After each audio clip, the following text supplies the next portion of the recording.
We're the United States of America. Unity and oneness is what we're made of. One nation under God, it's plain to see. We're showing the whole world what a country should be. United we stand in America, hand in hand in America. Together as one in a land that we love. United we stand in America.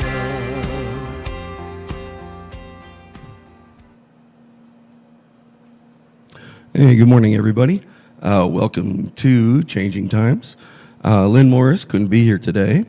Neither could Dr. Mary. They had some obligations that needed to be taken care of.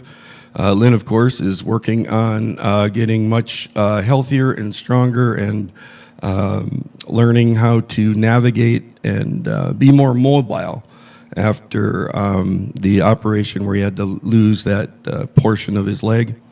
And they had asked me to share an episode that we had recorded last week, but I had an issue with the recording, and I did have this interview that Dr. Mary did over at First and Calvary Presbyterian Church a while back as she was working on kind of transitioning more into working more into the community, maybe less of a footprint at the church, and just kind of sharing why she was doing that.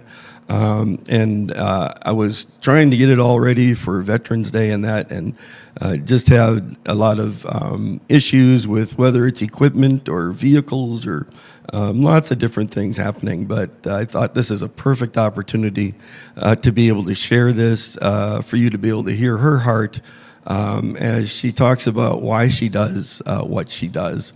The audio was a little off. That's my fault. But I think I got it cleaned up good to where everyone, you'll be able to enjoy this. So without further ado. Let me just set this up.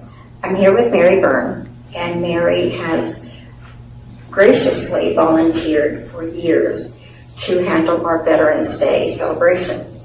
How many years has it been? 3 years as chair of the Community Life Committee. You have a 3-year opportunity. Whether you're assigned to that community every year is up to the pastor at this point. But yeah, I got the assignment for 3 years. You seem to have taken to that quite well as well. I was raised in a restaurant management household. That's what my mother's degree was in. That's what my grandfather on both sides of the family did, restaurant management. And so cooking for big numbers, or at least planning and purchasing for big numbers, was something I knew how to do easily. And I'm the oldest of 6. Big numbers was always in my life. And the whole idea of creating an environment for celebration was a big part of my Irish heritage. So yeah, it came easy for me. And we were just speaking also about what the motivation is for you, and you were speaking about the fact that the military was a part of your husband's life, and that has been a strong motivation for you to work on the veterans. Yeah, my husband was an Army brat. His father was a chaplain in the Army in World War II, and in fact, his military pension was higher than the pension from his church when he finally retired. So there was a lot of pluses for his family, but there were also sacrifices, and I think that's what I am motivated to honor, was the sacrifices not just of the soldiers but of the entire family. And those luncheons for veterans in November, to me, were an opportunity to keep the embers burning, because so much of our culture forgets, and I think particularly our Christian culture forgets, that there is a relationship between the freedom we enjoy as Christians, the government that respects and is mandated to protect that freedom, and the military that protects that government. And the other side of that is our civil responsibility to vote for the people who are going to command that military honestly and with integrity. So this relationship, in my observation, has fallen apart. And I think that a great deal of that is due to misinformation about what the statement, separation of church and state, means.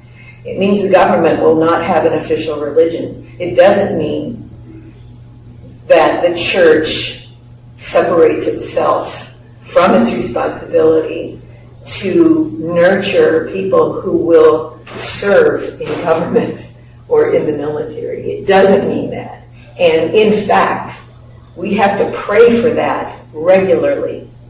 We have to nurture our children to come up thinking that Jesus was not just the baby in the manger. Jesus was not just the man who hung on the cross for personal salvation. If you read the book of Revelation, Jesus is the commander of the army of heaven.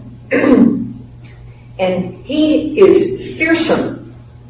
He will come back to judge his enemies. And we better understand that God had an enemy, starting with the book of Genesis, and that Christians will have an enemy trying to enslave them and suppress their freedom to worship God. That's what the entire book of Exodus is about. Tell Pharaoh to let my people go so they can serve me. In other words, Pharaoh, you're working for the enemy of my people. And you're suppressing their ability to worship me freely. Freedom doesn't mean licentiousness. Freedom means the freedom to serve God. And if you look at communist countries, they don't have it. And we have communist enemies infiltrating in our government, in our school systems. Trust me, I've studied the Marxism. If we allow our children to forget the principles of freedom, the biblical principles of freedom, and that liberty was God's idea, and it was liberty so you would have free will to worship him, and that his setting up of the government of Israel was to create a nation that would have people dedicated to service of him. If you forget that, you forget to teach it, you forget to honor it, you forget that America is part of that legacy, then we're cooked. And it's the responsibility of the church to not just honor the memory, but to nurture it, to keep the fire burning. And right now I think we're at the ember stage. All right. What would you say to parents or just parishioners in general who say, well, the military is a symbol of violence. They glamorize the use of weapons, and that's not the direction that I think a church should go in. That again was the surrender of their responsibility to understand the privilege of voting for the people who would be the commander-in-chief of the military. Because, yes, there is a military-industrial complex. There's been, you might say, a co-opting of our resources, not just of our financial resources as a country, but also of our people, to use the military for dishonorable intentions. That's true. But that's also our responsibility to correct. And if we don't understand that churches have a responsibility to ensure that Christians vote, and that they vote for good people to be in command of the military, then it will be abuse. And what you're seeing is the outcome. I heard once someone say that no one loves peace more than a soldier and his family. Yeah, I just saw the documentary that war is failure of diplomacy. Yes, you need to be ready for assaults from your enemy, but war is the result of our politicians failing to do their part in averting war. And sometimes you can't. That is the story of the American Revolution. They took 10 years to try to avert war, They went and pleaded in Parliament, they pleaded with the king, 10 years. And when it finally came down to not just being ignored, but having your houses become military quarters, having your guns confiscated so you couldn't defend yourself when they were commandeering your homes, raping your daughters. When that happened, they knew there was no alternative than to shoot. And it was farmers. It was farmers with muskets. You know, it was not a well-organized army, but they knew. And it was called the Presbyterian Revolution because the Presbyterian pastors in the pulpit were reminding people of what their rights were for liberty, particularly in the Old Testament.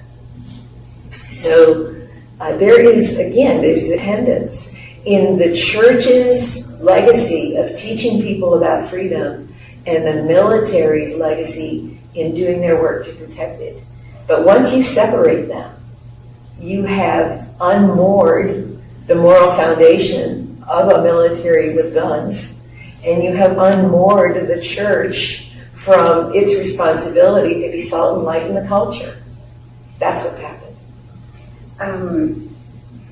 I know that the National Guard, they started it, and they call themselves the Army of Citizen Soldiers. And which sort of implies that there has to be a place where people can learn to prepare their children, not, with the hope of never needing it, but at least knowing that if we have a standing army, that then we can always negotiate from a position of strength. So how would you present that to a group of people who may not be certain that that's something the church should talk about? I'll give you the story of my husband's experience in the National Guard. So what he was taught was the organization of what the military is like, because the National Guard is you might say the Little League, the Farmers League, of how to discipline yourself, take orders, understand teamwork, that sort of thing. So when there was a breaking, I believe it was the breaking of a dike, but I know there was a flood involved. As many times as I heard the story, you'd think I remember the details. Anyhow, it was the National Guard called out to sandbag against the water so that they could protect certain areas of town. And they were driving the huge trucks that could tolerate flooding. And Tom brought all the boys home to his mother's house for something to eat. I remember that. And Mother Ann had to bring out a ham and feed all the boys. So there was an opportunity to learn how to work in a crisis situation without being life-threatening. And you go from that into the military. I think the Boy Scouts offer something similar. They offer this opportunity to learn service, organization, achievement, and badges and patches and that sort of thing. So that National Guard has that opportunity to serve in civilian life. But at the same time, again, I think that there was a problem with the politicians who had command over the National Guard, that we saw some of our National Guard over in foreign lands. It continues today. And it continues today. That's not the intent. It's not the intent. So, just like Mike Flynn said, we've got a breakdown in our political system. There was a reason the founders put civilians as commander-in-chief of the military. It's so you couldn't have a tyrannical military. At the same time, when you have commanders-in-chiefs who are civilians who have never been in the military, they don't understand the culture. They know the power, but not the discipline. then you're set up for abuse.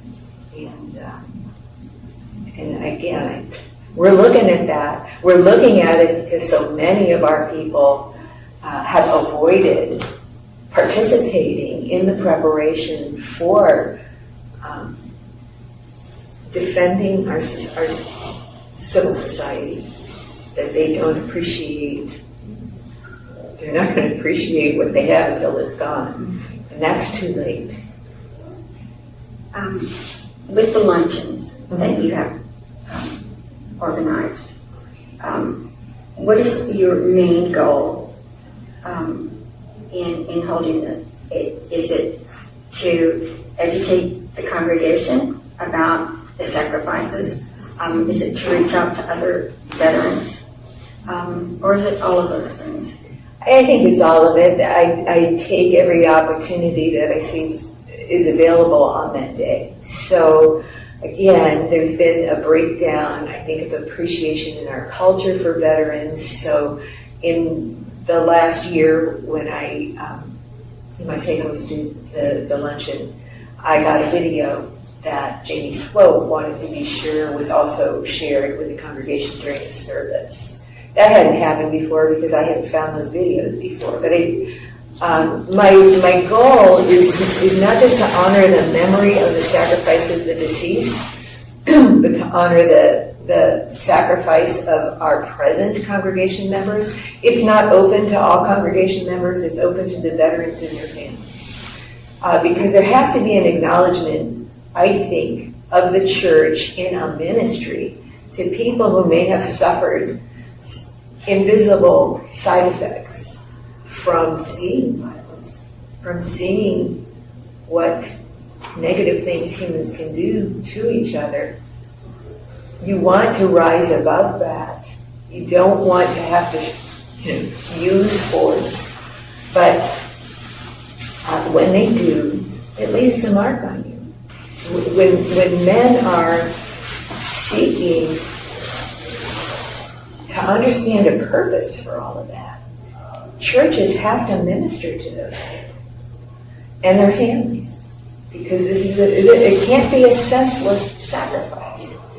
But the churches have to understand what the damage might be in order to minister to it well. That luncheon for me was an opportunity to serve, to give beauty and meaning, saying they're appreciated, not just by their families, not just by the committee that set up the luncheon, not just by this congregation, but they are part of an ongoing history from the beginning of this country until Jesus comes back. They are part of a history that says the purpose of that period of time in your life was to preserve liberty for people to serve God freely, and if it cost you something that we can't see now, tell us so we can address your needs. So the men and women who were there at the luncheon themselves didn't have physical disabilities, but I made sure they knew one, Gold Star moms, so that if they wanted to reach out to families that were suffering because they lost children in service, it was a way to connect with people in their community.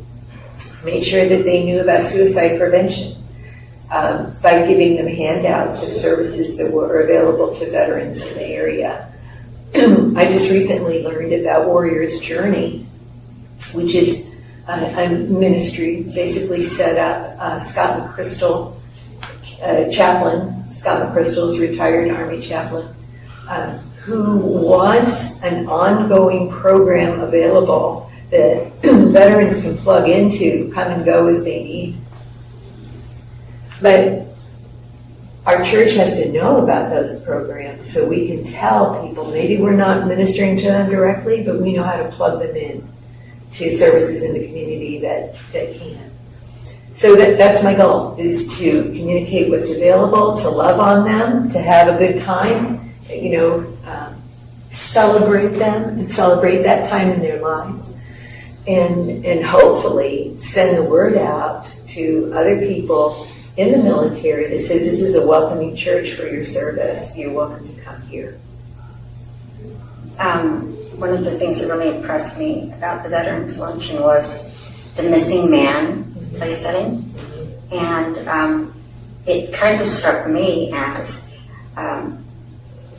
although patriotism is wonderful and they're all enjoying that during the luncheon, it was introducing the reality. A reverence for sacrifice. Yes, Yeah. exactly. And I think that sometimes it's hard in this culture to face the hard facts of that freedom is purchased at a price. It is. So Yeah, and there has been an ongoing analogy between the soldier who's willing to make that sacrifice for somebody else's freedom and Jesus. And so again, when we divide the church from the human institutions meant to protect that freedom, we do a disservice because we undermine the support for those people, and we also undermine the church's appreciation for what its responsibilities are to the culture at large.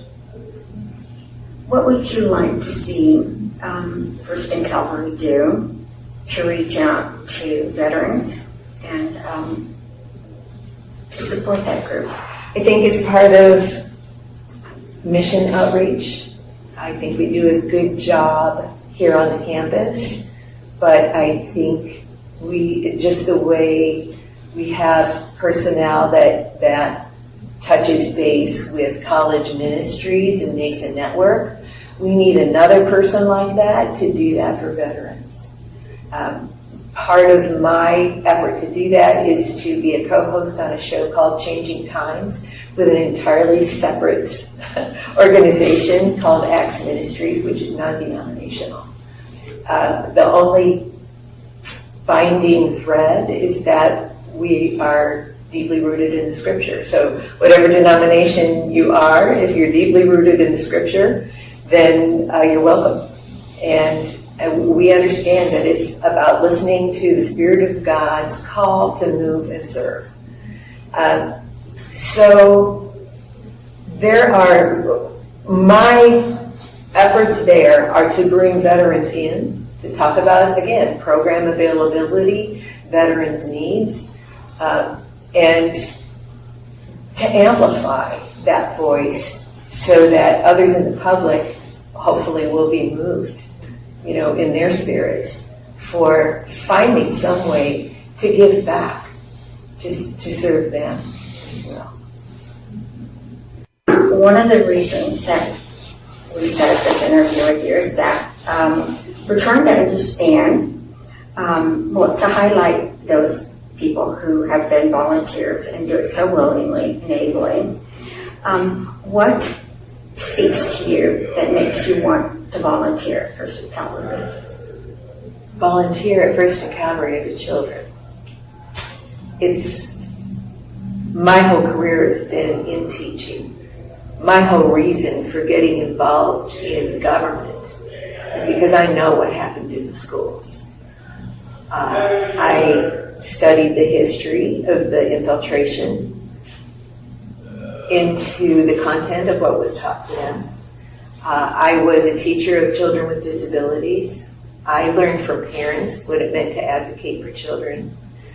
My parents had 6 kids. Yes, we were a lot of work, but we never had to do the work that parents of children with disabilities do. And so what I learned there was a self-sacrifice. And I learned that parents need a lot of support in that. So I was the support system for the parents who were supporting their children. I think that there's a lack of understanding of congregations that everybody's a deacon. Everybody is a deacon. You have a deacon board in this church, but they're just the leadership of everybody who's a deacon. So that means everybody is up for service somehow in volunteering for for some aspect of this church because you are a member of the army under the command of Jesus. There's the church militant, right? Going out there and changing the culture to gain back territory for God. And there's the ministry of healing. We seem to concentrate on the ones that are safe. We don't give enough reflection and investment into the high-risk areas, which is going out there and taking on the evil. A lot of people think that if you just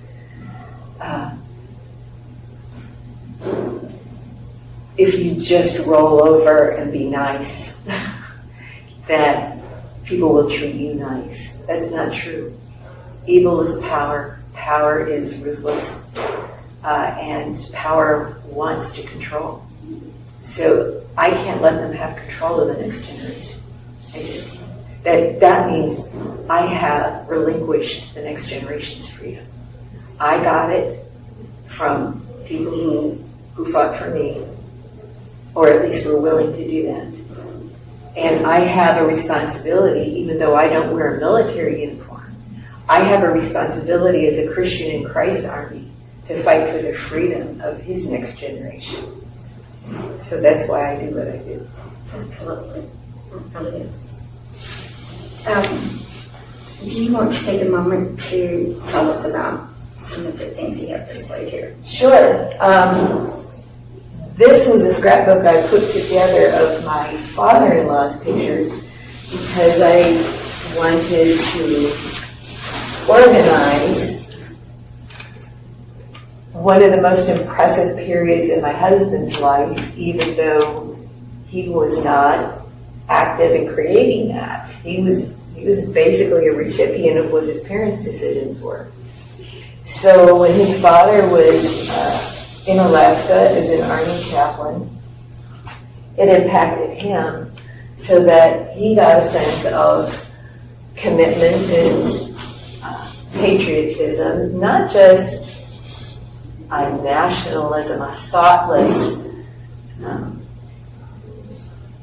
commitment to an identity that was going to be a dominating force over the world.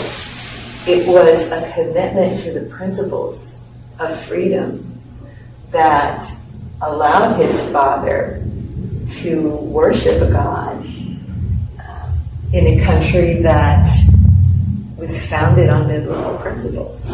So it all connects. So Tom, this is his picture when he was still just graduated from boot camp. And he has the Army issue glasses and the uniform. He's very serious there. But he did get a Medal of Commendation. And what's interesting is the commendation was because he wrote a manual. He was a logistics guy. He wrote a manual for his office, and it hadn't been done before. Well, again, he came out of the military and then went into business administration. You know, it was he recognized his gift.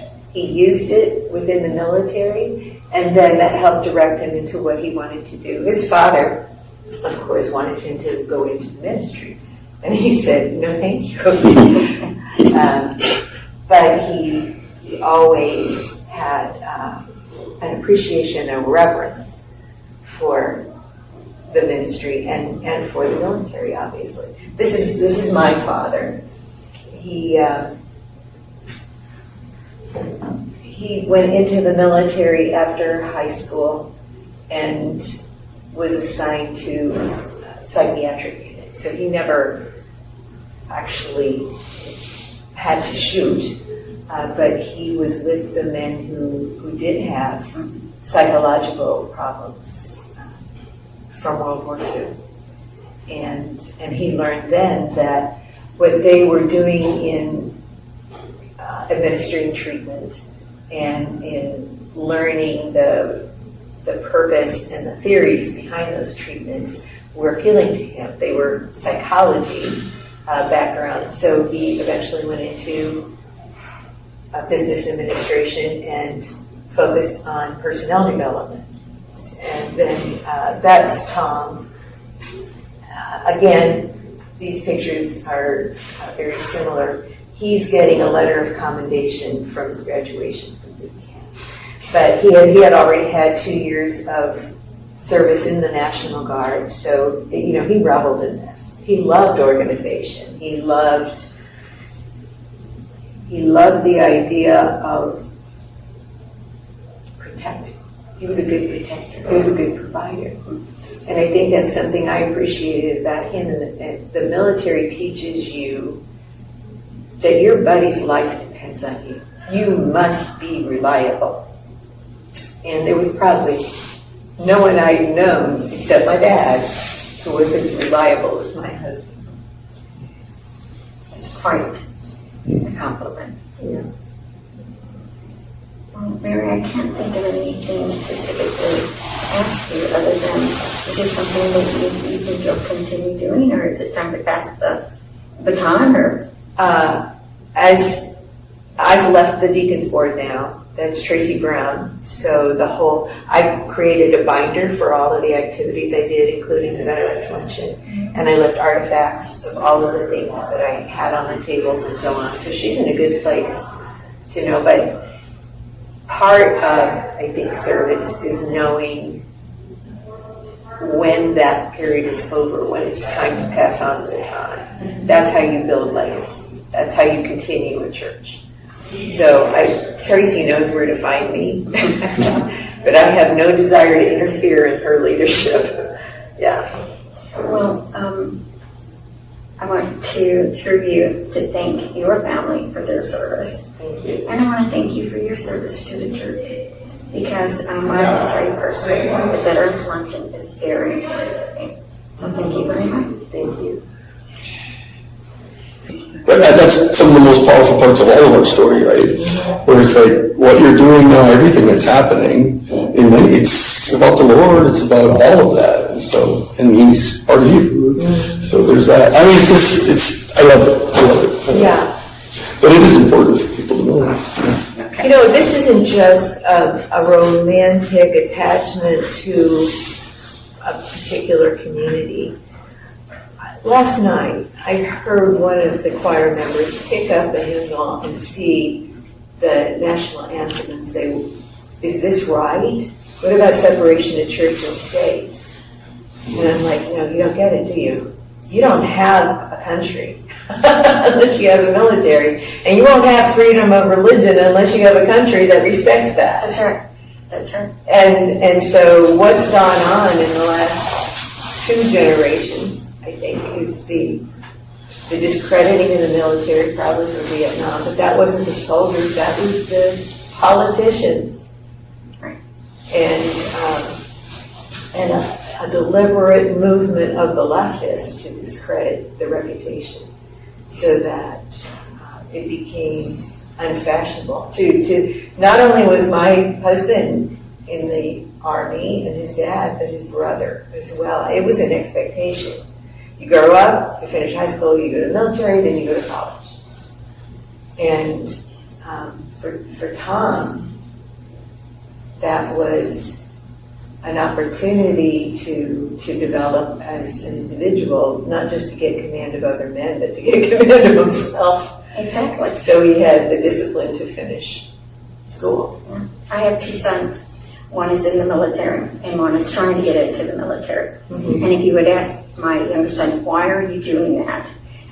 He would say, just to know that I can. Mm-hmm. And it is a challenge to enter an organization where there's a lot of honor and a lot of physical skill required. And so it's something a lot of people aspire to.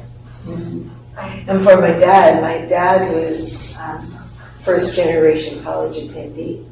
He had good parents, but their education stopped at 3rd grade. They had no ability to give him guidance on what you do when you get to college. But because he was assigned to the psychiatric unit in the Army, he understood that what he really loved was personnel. and ended up going into business administration and human resources.